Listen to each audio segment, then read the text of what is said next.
আসসালামু আলাইকুম, সবাইকে স্বাগত। আজকের পর্বে আমরা দেখব কর আইনজীবী নিবন্ধন পরীক্ষা 2024 নিয়োগ বিজ্ঞপ্তি সম্পর্কে।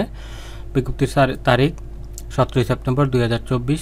তো এই সার্কুলারে বিসিএস কর একাডেমি কর্তৃক সার্কুলারটি ছাড়া হয়েছে। কর আইনজীবী নিবন্ধন পরীক্ষার কিভাবে আবেদন করবেন, কিভাবে যোগ্যতা লাগবে বিস্তারিত জানাবো। সম্পূর্ণ ভিডিওটি দেখতে থাকুন।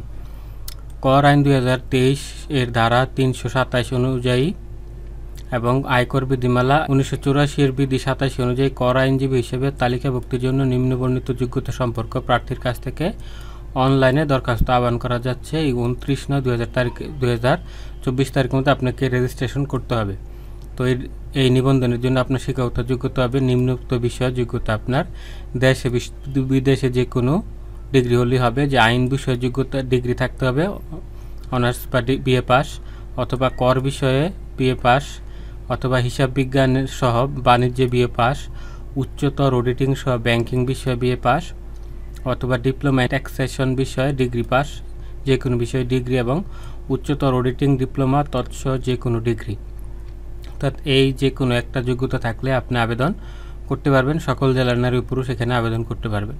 তো আবেদনের যে সিলেবাসটা আছে, এখানে পরীক্ষার লিখিত পরীক্ষা হবে। লিখিত পরীক্ষার সিলেবাসটা হবে আয়কর আইন 2023, অর্থ আইন 2024, তারপর হচ্ছে আয়কর বিধিমালা 1984, উৎস কর বিধিমালা 2024, এডিআর বিধিমালা 2024, দান কর আইন 1999, তারপরে আছে আয়কর আইন ও বিধির বাস্তব প্রয়োগ, হিসাব বিজ্ঞান, বাংলা ও ইংরেজি।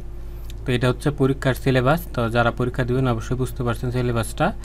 আর পরীক্ষার মানবন্টনটা এখানে দেওয়া আছে। এখানে লিখিত পরীক্ষার সময় 3 ঘন্টা, পূর্ণমান হচ্ছে 100 নম্বর, 5 নম্বর হচ্ছে 50 পেলে আপনি পাস হবেন। আর মৌখিক পরীক্ষার নাম্বার হচ্ছে 50, 5 নম্বর হচ্ছে 25 নম্বর। লিখিত মৌখিক পরীক্ষার তারিখ পরবর্তীতে টেলিটকের মাধ্যমে আপনাকে SMS করে জানিয়ে দেওয়া হবে। তো এই শর্ত এবং সিলেবাসে যদি আপনি রাজি থাকেন এখানে আবেদন করতে পারেন। মৌখিক পরীক্ষার সময় অবশ্যই মূল কপি দেখাতে হবে। সকল শিক্ষাগত যোগ্যতার সার্টিফিকেট ও মার্কশিট দেখাতে হবে।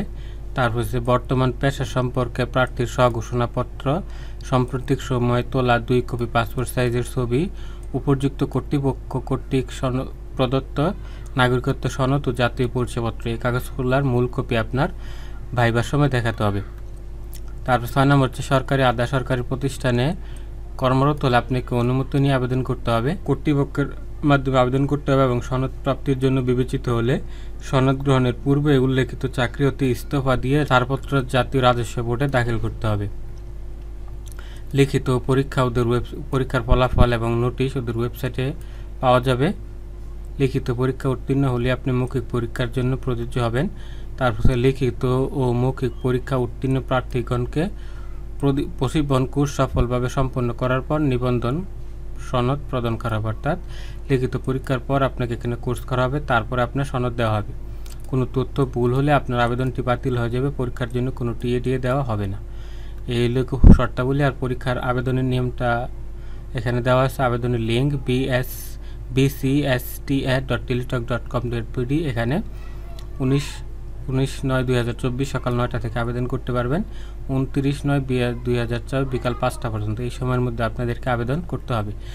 তো যারা আমাদের কাছ থেকে আবেদন করতে চান স্ক্রিনে দেওয়া নাম্বারে কল করুন, সহজে আপনি আবেদন করে নিতে পারবেন। আবেদনের জন্য ছবি হবে 300x300 পিক্সেল, স্বাক্ষর হবে 300x80 পিক্সেল। এটা অনেকেই পারেন না, অনেকেই ফোন দেন যে এটা কীভাবে করব। এই ছবির সমাধানের ভিডিওটা আমাদের ডিসক্রিপশন বক্সে দেওয়া আছে, সেখান থেকে আপনি দেখে নিতে পারেন যে কীভাবে ছবিটা 300x300 পিক্সেল করবেন আর স্বাক্ষরটা 300x80 পিক্সেল করবেন।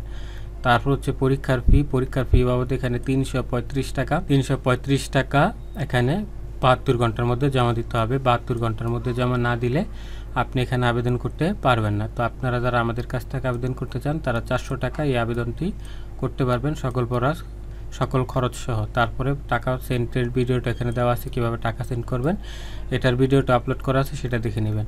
তারপরে এখানে দেওয়া আছে যে আবেদন করতে গিয়ে কোনো ভুল হলে তাদের টেলিটক থেকে 121 নাম্বারে কল করে জেনে নিতে পারবেন যে কী সমস্যা হচ্ছে। তো এই শর্তগুলো জেনে সহজে আপনি আবেদন করে নিতে পারবেন। তারপরে যদি কোনো ইউজার আইডি পাসওয়ার্ড ভুলে যান তাহলে এইভাবে ওদের সাথে 121-এ কল করে বিস্তারিত জেনে নিতে পারেন, বা আমাদের কাছ থেকে আবেদন করলে আপনার ইউজার আইডির পাসওয়ার্ড আমরাই রিকভার করে দেব। তো আজকের ভিডিওটি এখানে শেষ করছি, দেখা হবে আগামী পর্বে। সেই পর্যন্ত সবাই ভালো থাকবেন। আল্লাহ হাফেজ।